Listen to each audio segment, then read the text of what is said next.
Decades of advocacy efforts led by the women's movement and grassroots organisations across the Western Balkans and Turkey have led to the recognition that violence against women and girls is a manifestation of systematic gender discrimination and inequality, a violation of human rights and detrimental to development.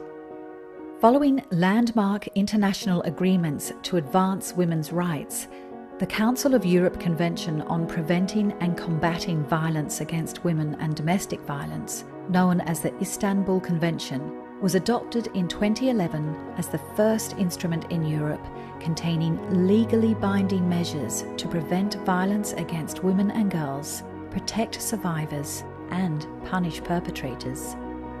Albania, Bosnia and Herzegovina, Montenegro, Serbia and Turkey have all ratified the Istanbul Convention, and the former Yugoslav Republic of Macedonia is a signatory.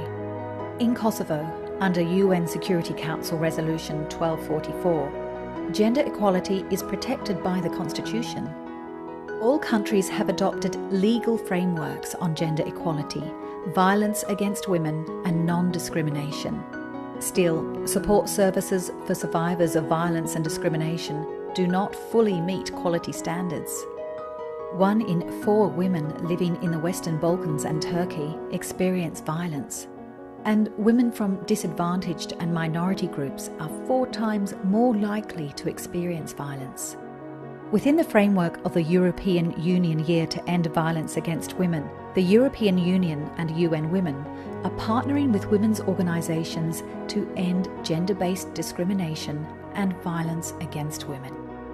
Implementing norms, changing minds works towards adopting legislation and policies in line with international standards, addressing harmful stereotypes that perpetrate gender inequalities and violence against women, and providing support services for women and girls subject to violence. The programme supports countries' individual efforts and promotes cooperation among them to implement the Istanbul Convention by bringing together national and regional organisations led by and for women, along with governments and regional institutions. Our goal is to increase political commitments towards ending all forms of violence against women in our region.